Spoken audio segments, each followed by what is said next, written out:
Amém?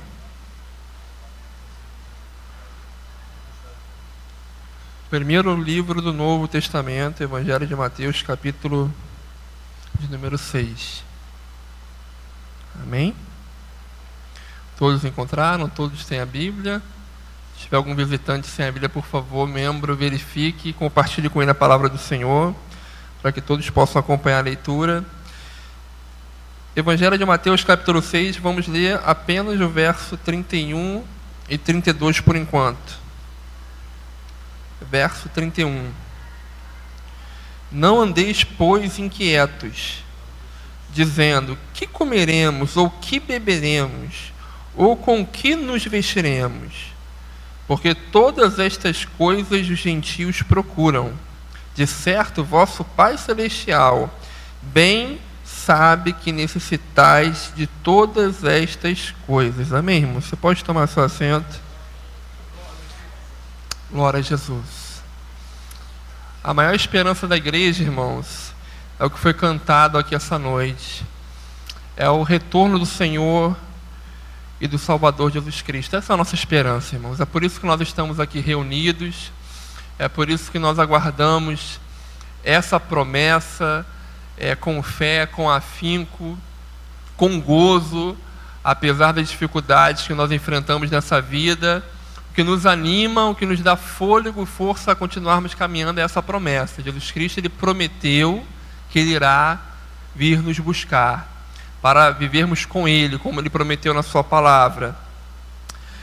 Mas enquanto, irmãos, nós estamos nessa vida, nós temos que olhar para a palavra de Deus e buscarmos os ensinamentos do Senhor para vivermos a vida aqui nesta terra da melhor maneira possível. Ele nos instrui a respeito disso. Ele nos instrui para que venhamos viver uma vida quieta, uma vida sossegada. Por exemplo, o apóstolo Paulo, ele diz que nós devemos levantar as nossas mãos santas em todos os lugares, fazer orações, clamar pelos nossos governantes, pelos governantes que estão em eminência. E você vê várias dicas, vários conselhos na palavra de Deus de como o crente ele deve viver nesse mundo. E o que nós acabamos de ler é mais um desses conselhos, mais uma dessas dicas que não foi escrita e dada pelo apóstolo Paulo, mas pelo próprio Senhor Jesus Cristo. Esse é um texto bastante conhecido, bastante famoso, faz parte do Sermão do Monte, que é o discurso mais longo e mais conhecido do Senhor Jesus Cristo, registrado nos Evangelhos. E aqui nós lemos a respeito da ansiedade que todo ser humano tem.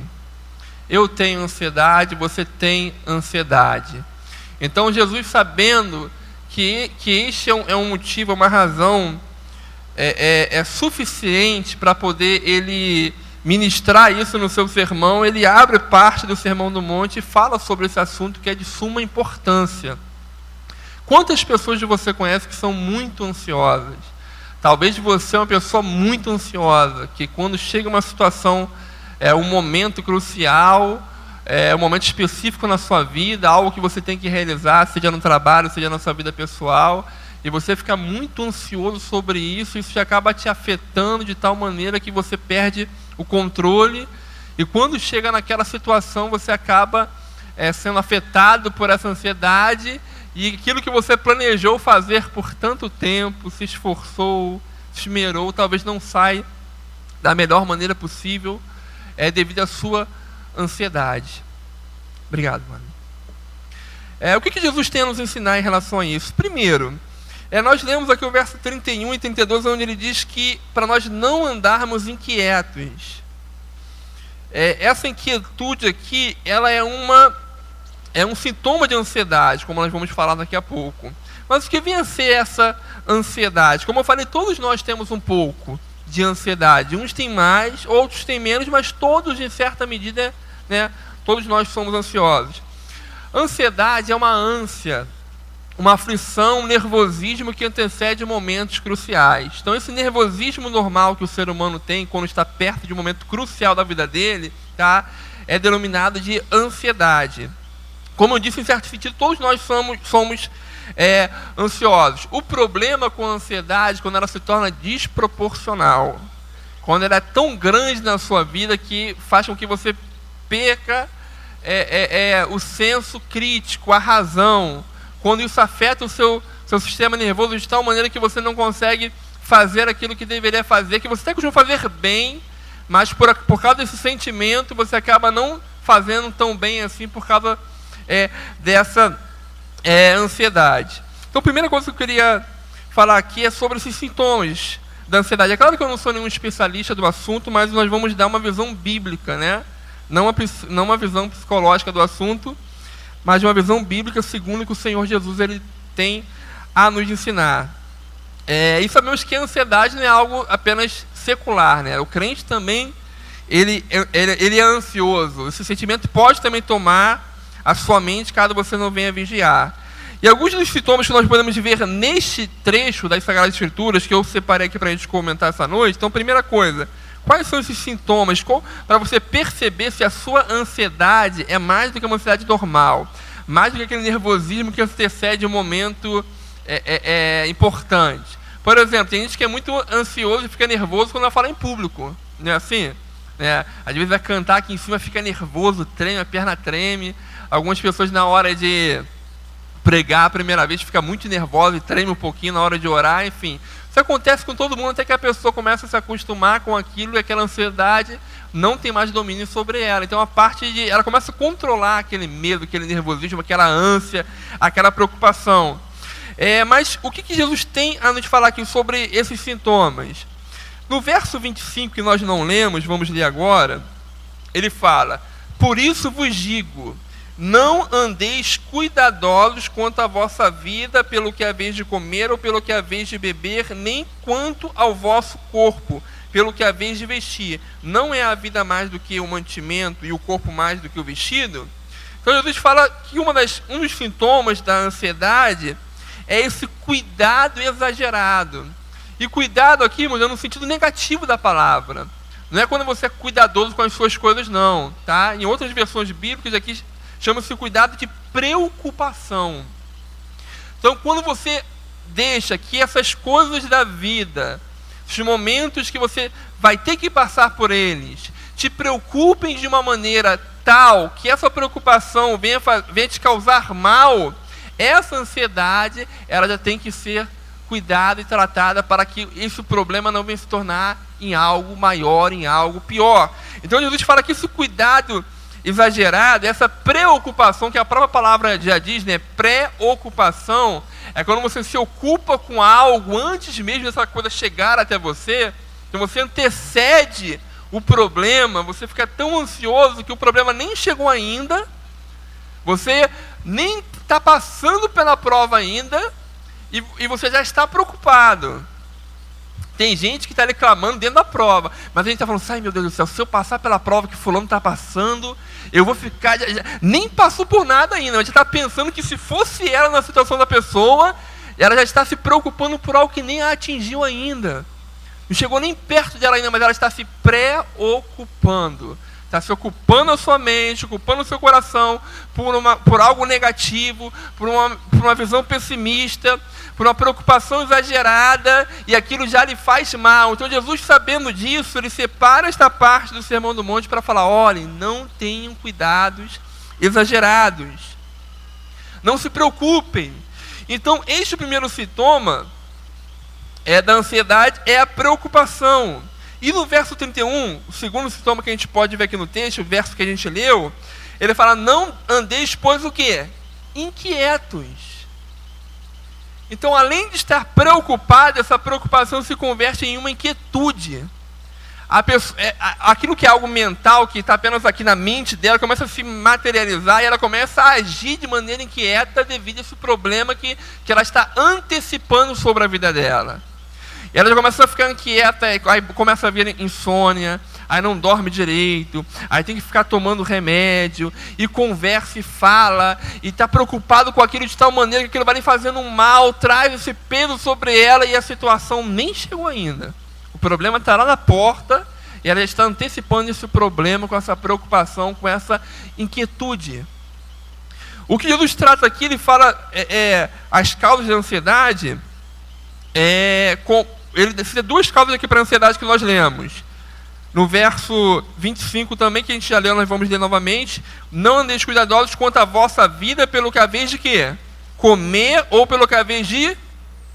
nem quanto ao vosso corpo, pelo que haveis de vestir. Então Jesus usa situações corriqueiras da nossa vida, que é o quê? O alimento e a vestimenta. E se a pessoa não vigiar, por causa de situações, de coisas que são tão corriqueiras da nossa vida, ela vai ficar ansiosa, preocupada, com cuidado exagerado, que isso pode lhe afetar algo muito sério na sua mente, no seu coração, até mesmo na sua caminhada com o Senhor. Então, primeiro nós vimos sintomas, que é a preocupação exagerada, né? A preocupação, inquietude. Agora, como causa? Escassez de roupa, comida, escassez das coisas básicas que nós precisamos para sobreviver. Imagine um pai de família desempregado. Imagine uma dona de casa que tem o costume de trazer sempre o sustento para o seu lar, sai cedo para trabalhar e por algum motivo ela fica desempregada. E ela começa a ver, a despensa está cheia ainda. Está recebendo ainda o auxílio-desemprego, ainda tem o dinheiro da rescisão, ainda está lá, ainda não acabou, mas ela já começa a se preocupar. A despensa está ficando vazia, né? O auxílio-desemprego está passando os meses e eu não consegui emprego ainda. O dinheiro da rescisão na poupança está acabando. E começa a se preocupar com isso. São coisas simples da vida, não é verdade? Porém, realmente podem trazer grande dano à nossa mente, irmãos.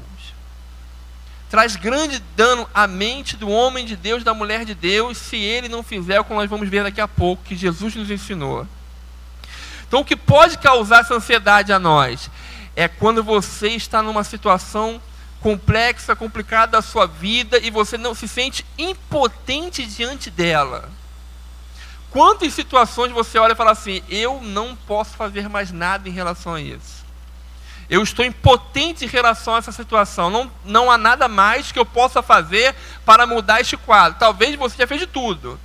Nesse exemplo do pai de família que foi desempregado, talvez ele já correu atrás de emprego, ele já colocou currículo, ele usou parte do seu dinheiro para poder se capacitar em outra área, enfim, fez de tudo ao alcance humano para conseguir, né, um novo emprego, mas não conseguiu, ele só vê as coisas indo embora e não vê uma solução para ele. Então essa situação vai gerar nele o quê? Uma ansiedade. Ele vai ficar com esse sentimento na sua cabeça que se ele não vigiar, isso vai trazer grande dano para ele. Por quê? Porque a ansiedade ela não resolve o problema. A ansiedade é igual mágoa. As pessoas vivem falando, mágoa só faz mal para quem guarda. Porque quem bateu não está nem aí. Até falar, quem bate esquece, mas quem apanha nunca esquece. Então você com aquela mágoa no seu coração, te faz bem essa mágoa? Não. Essa mágoa vai fazer você ver aquela pessoa se dando mal como vingança? Não. Você vai fazer mal apenas a você que tem essa mágoa dentro de você. Mesma coisa a ansiedade. Olha o que Jesus fala no verso 27. E qual de vós poderá, com todos os seus cuidados, as suas preocupações, as suas inquietudes, acrescentar um côvado à sua altura? O que Jesus está falando? Olha, esse tipo de sentimento ele não pode mudar nada a realidade que está à sua volta. Não adianta ficar ansioso. Não adianta ficar preocupado.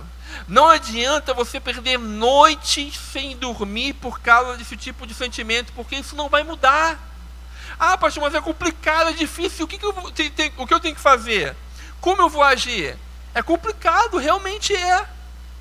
Realmente é complicado. Ninguém está falando que não é, mas o que eu estou querendo dizer é que por mais que você esteja enfrentando este problema, esse tipo de sentimento, nada irá acrescentar para mudar essa situação. Não vai mudar, irmãos. Não vai mudar. Então, causas da ansiedade, como nós falamos, escassez, os problemas diários que nós enfrentamos diariamente na nossa vida, quando passamos por situações complicadas. Agora, a questão da ansiedade, irmãos, é quando nós estamos enfrentando os riscos de acontecerem algo, e não de fato o algo em si. E como eu falei, o problema está lá atrás, lá na frente. E eu já estou me preocupando com ele. Então não enfrentei ainda ele de fato. Nesse exemplo que eu dei, o alimento ainda está lá, mas já estou me preocupando. Não. Jesus nos ensina nesse mesmo capítulo mais para frente o quê? Que basta cada dia o seu mal.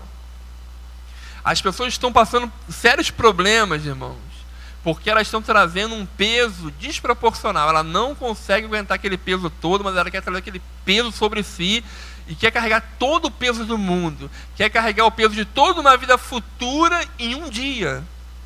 E Jesus nos ensina: basta a cada dia o seu mal. Um passo de cada vez, um dia de cada vez. Não devemos trazer problemas, antecipar problemas que de nada nos fará bem, a não ser o mal que nós estamos vendo aqui. Esse é um caso tão sério, tão importante, que Jesus separa parte do seu sermão para tratar sobre isso. Isso é algo muito sério. Então falamos sobre sintomas, sobre casos. E agora, como solucionar? Como mudar a nossa forma de pensar, já que é muito complexo devido à situação que eu coloquei aqui, o exemplo que eu dei, realmente é muito complexo. Como vencer esse sentimento? Como superar isso? Como fazer com que esse tipo de percepção do problema não afete a minha vida, a minha intimidade com Deus, a minha relação com a minha família?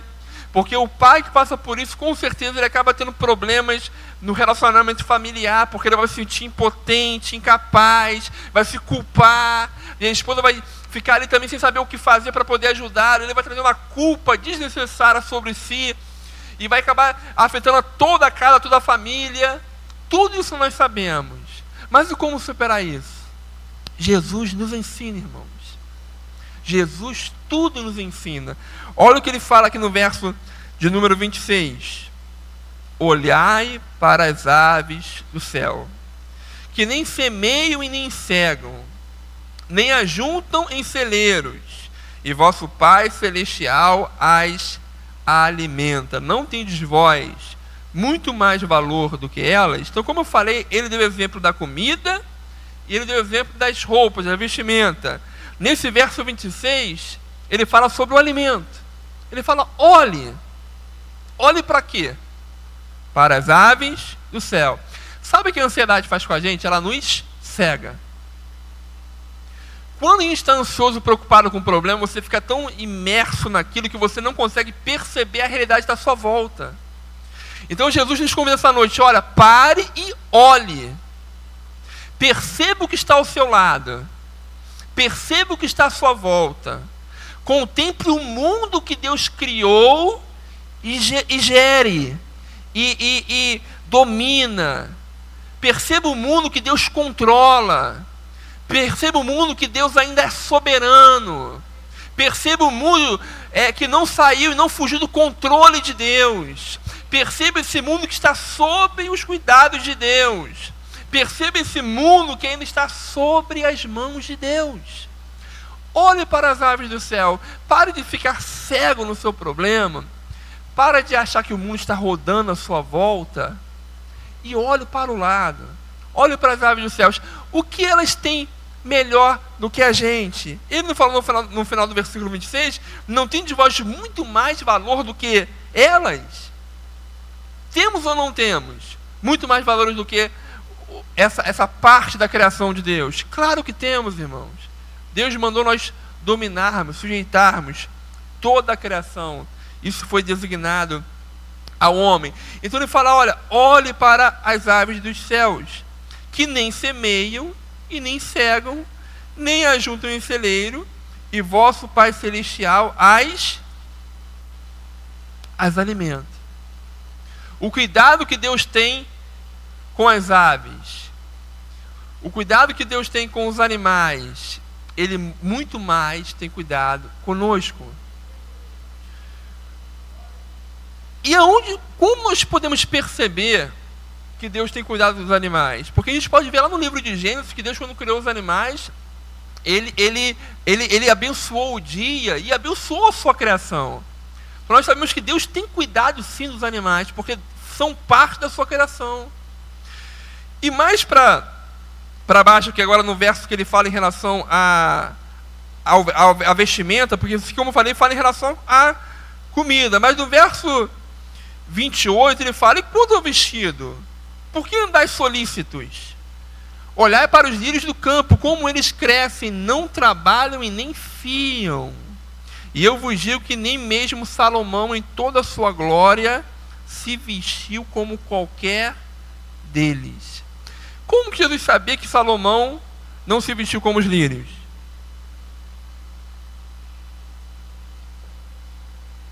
Qual foi a base de Jesus para saber disso? Como que Jesus pôde conhecer a vida? Eu estou falando, é claro que Jesus é Deus, tá, irmãos? Jesus homem, qual era a base do Jesus homem para ele conhecer a vida de Salomão? As escrituras, não eram? Jesus não abriu lá em Lucas 4 o profeta Isaías e falou que aquele dia estava se cumprindo aquela profecia? Jesus não era preparado, como todo judeu, nas Sagradas Escrituras. Ele não conhecia o nosso Antigo Testamento, a Bíblia judaica. Ele conhecia, irmãos.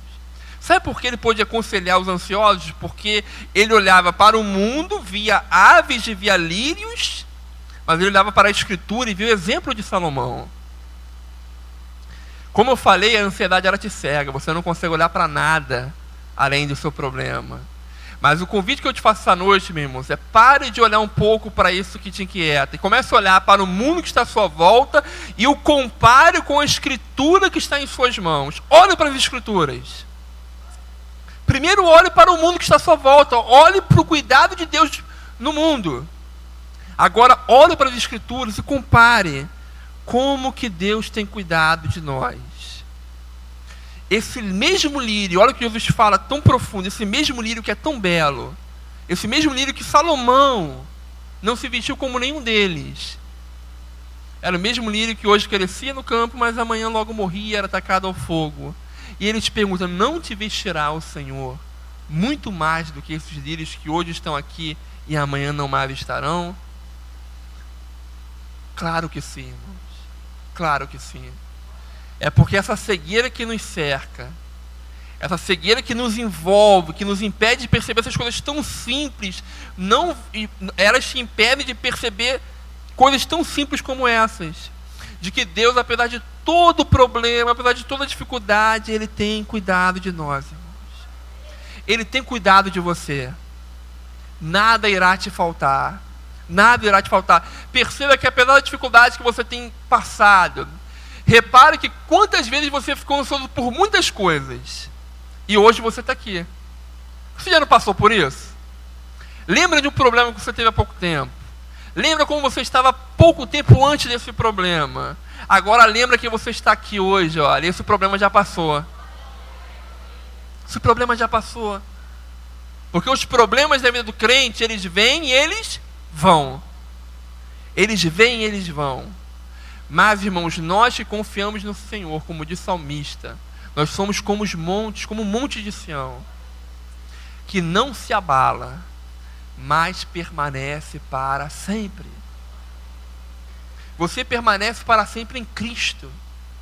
Cristo é a rocha inabalável. E aqueles que estão sobre Ele, esses permanecem para sempre na rocha inabalável, que é Cristo, irmãos. Não permita que nada, nenhuma dificuldade, não importa qual seja o tamanho dela, irmãos, não importa se ela está chegando e você já está antecipando ela, ou não importa se você já está passando por ela, está no meio da tormenta, não importa se você está no seu barco e olha lá no horizonte o tempo fechando e já fica preocupada, ou não importa se a tempestade já chegou no teu barco e está quase na pique. O que importa, irmãos, é que quando você olha para esse mundo, para essa imensidão de mar que parece que vai te engolir, Deus ainda controla ondas, Deus ainda acalma o mar, Deus ainda tem o controle. Deus não perdeu o controle do mundo. Às vezes nós olhamos para o mundo, irmãos, e achamos que está um caos, achamos que está um problema, uma dificuldade, parece que Deus não está olhando, não está vendo, parece que nada está acontecendo. Mas Deus está no controle, irmãos. Deus ainda está no controle. Nós enxergamos um palmo à frente do nosso nariz, irmãos. A visão de Deus é muito mais profunda, muito além. Como diz lá no profeta Isaías, os pensamentos deles são bem mais altos do que os nossos. Assim como o céu está bem mais alto que a terra, assim são os pensamentos de Deus, mais altos do que os nossos. a gente jamais vai conseguir alcançar, sondar os pensamentos de Deus, irmãos. Quando nós olhamos para o problema e olhamos para nós ficamos ansiosos. Mas quando nós olhamos para o problema e olhamos para Deus, nós ficamos tranquilos. O problema da ansiedade é a sua percepção do problema, é como você lida com ele. Porque se eu olho para a escassez que está chegando na minha casa, se eu olho para o problema que eu estou enfrentando, a escassez que está chegando, e eu começo a olhar para a escassez, olhar para as minhas condições humanas, eu só vou ver o quê? Fraqueza. Eu só vou ver dificuldade. Eu só vou ver impotência. Eu só vou ver falta de condições de mudar a situação. Mas quando eu olho para Deus, que tem um domínio, que tem um poder, que nada foge das suas mãos, irmãos, eu descanso. Descanse em Deus. Descanse em Deus. O pastor pregou aqui domingo sobre Davi. Foi domingo, né, pastor? Domingo à noite, né?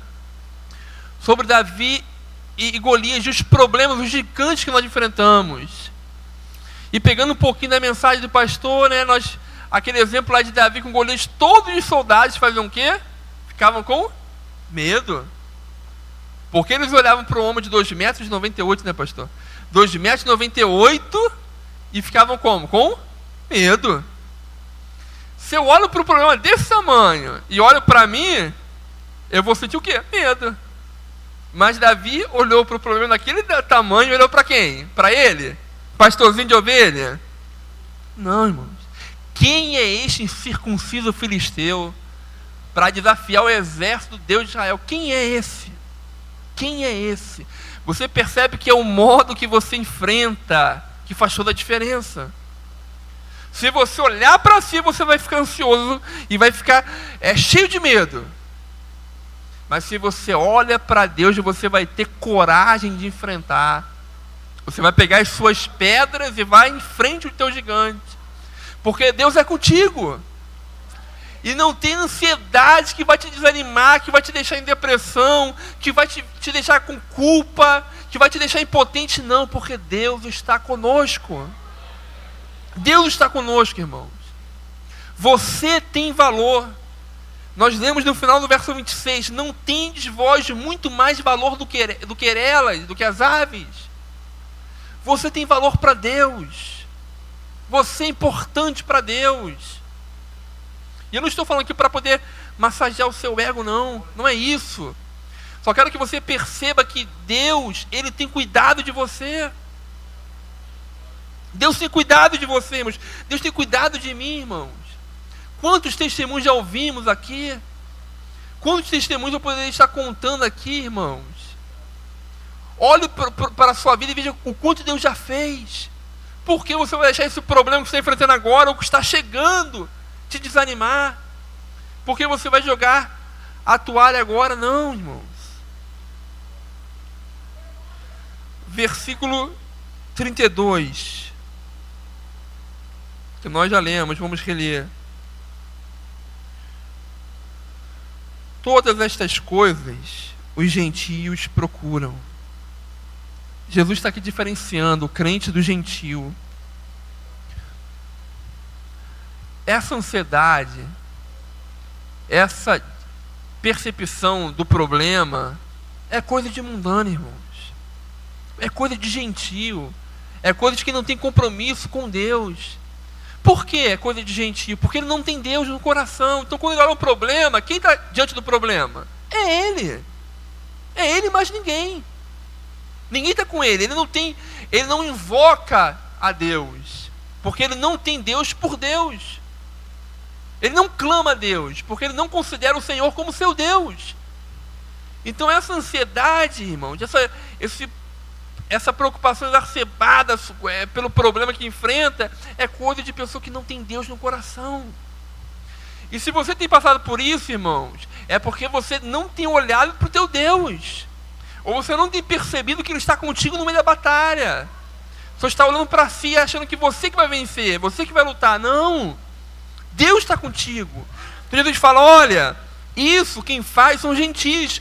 Essas coisas são eles que procuram. Continuando no versículo 22, ele diz, olha, de certo, com certeza, vosso Pai Celestial bem sabeis que necessitais de todas estas coisas. Deus sabe das nossas necessidades. Deus conhece cada uma das suas necessidades. E ele deixa bem claro, o Pai Celestial, para não haver dúvidas. Porque se o Pai natural não te conhece bem o suficiente para saber aquilo que você precisa, você tem um Pai Celestial, que te conhece melhor do que ninguém. Conhece todos os teus problemas, todas as tuas necessidades. E Ele tem cuidado de você. Deus conhece as nossas necessidades. Verso 33. Busque em primeiro lugar o reino de Deus e a sua justiça, e todas essas coisas vos serão acrescentadas. O que Jesus está falando aqui, irmãos? Tudo que diz respeito a esta vida não tem que ser primazia, não tem que ser prioridade. O que Jesus está falando é, olha, se preocupe com o reino, se preocupe em se preparar para a eternidade, se preocupe em viver uma vida cristã, santa, pura, digna, que o resto Deus cuida. E não me entenda mal, não estou falando aqui para você falar, olha, então agora vou chegar amanhã, né, pedir demissão, que agora Deus vai me suprir. Não vai nessa não, que você... Não é isso que eu estou falando.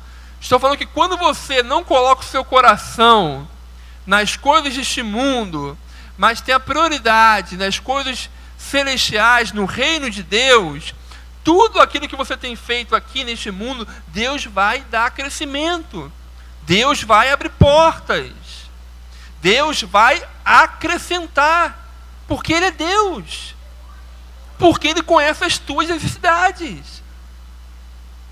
Esse é o Deus que você serve, irmão. Esse é o Deus que quer você fazer descansar no meio de um mar que está cheio de tormenta, com ondas gigantes. Ele quer que você descanse. Descanse em Deus. As ondas estão batendo no teu barco, né? Faça como Jesus. Descanse. Repouse. Porque Deus vai fazer que você chegue do outro lado. Este barco, ele tem um destino. Este barco, ele tem um destino traçado por Deus. Não importa o que aconteça no percurso, ele vai chegar do outro lado. Ele vai chegar do outro lado. Se eu estou no barco que Deus me garantiu que vai chegar do outro lado, mas eu enfrento a maior tempestade que um barco possa enfrentar, mas Deus me garantiu que eu vou chegar do outro lado, eu vou descansar em paz. Não importa o que eu esteja passando, Deus disse, garantiu que eu vou chegar do outro lado. Essa é a promessa que você tem. Não importa o que você passa nessa vida, você vai chegar do outro lado. Ninguém pode tirar a sua salvação, irmãos. Ninguém pode.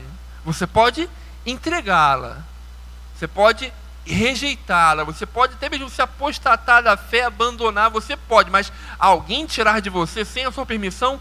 Ninguém. Ninguém te pode arrancar desse barco. Ninguém. Você tem o destino garantido pelo Senhor. Descanse em Deus. Busque o seu reino em primeiro lugar, que tudo no mais Ele irá lhe acrescentar. E no verso 34 que nós citamos, mas não lemos: não vos inquieteis, pois pelo dia de amanhã, porque o dia de amanhã cuidará de si mesmo, basta a cada dia o seu mal. Um passo de cada vez. Falam por aí que a depressão é quando você tem problema com o passado, né? E a ansiedade você tem problema com o futuro. Então a pessoa quer trazer o passado para o presente, aí vive depressiva. Quer trazer o futuro para o presente e vive ansioso. Por que você não vive cada dia? Viva cada dia. O que Jesus nos ensinou? Se você voltar aqui, olha, um pouquinho aqui nesse capítulo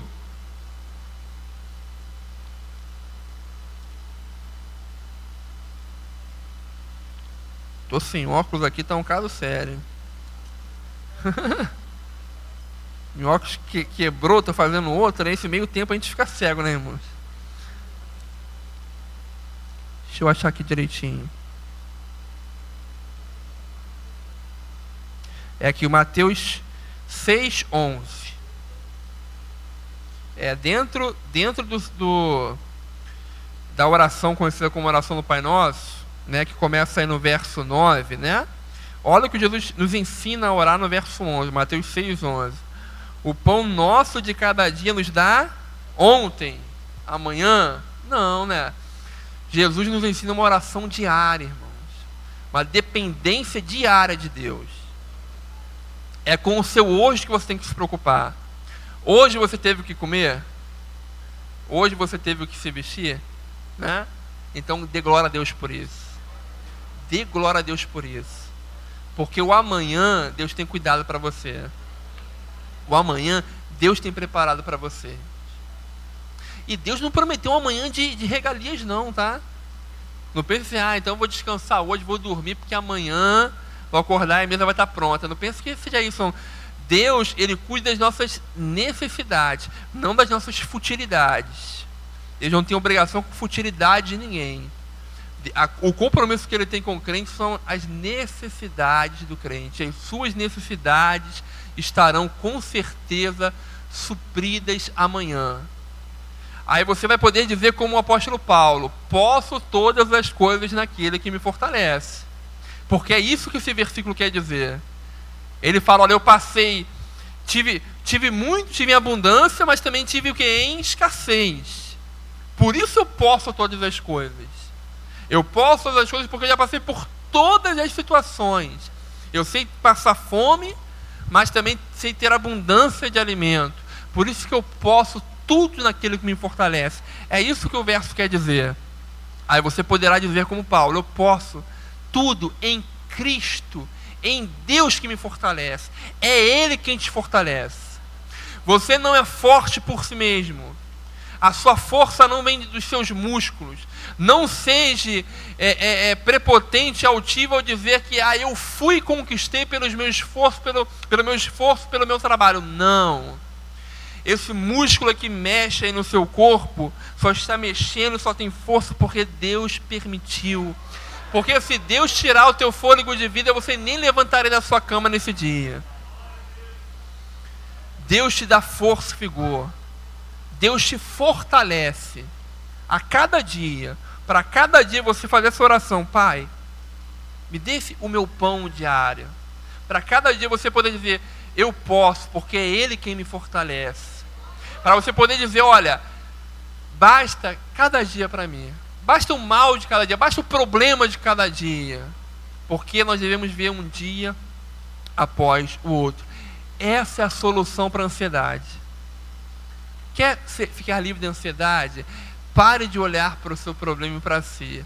Olhe para o seu problema e olhe para Deus. Olhe para as Escrituras Sagradas, como Jesus consultou nela e pegou um exemplo de Salomão, como Jesus pôde perceber pela atuação de Deus no mundo, como Ele cuidava das aves, como Ele cobria os lírios. Então, se você olhar para o que Deus já fez, faz e fará, você perceberá que o problema que você está enfrentando será mais um que ficará na conta de Deus.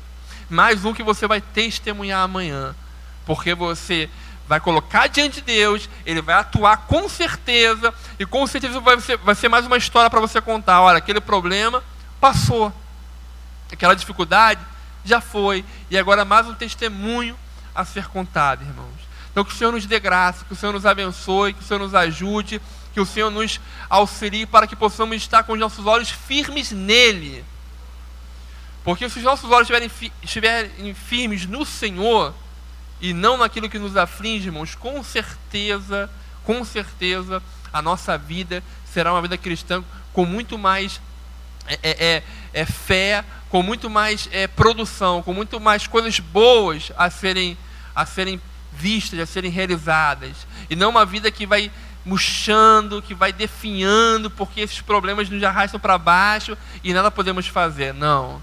Quando você olha para o Senhor, você vai ver que vai ser uma vida de progressão, crescimento, nada vai tirar a sua paz, nada vai tirar a sua alegria, nada vai tirar o seu sossego, o seu sono, porque você sabe que você tem um Deus. Que o Senhor te abençoe em nome de Jesus.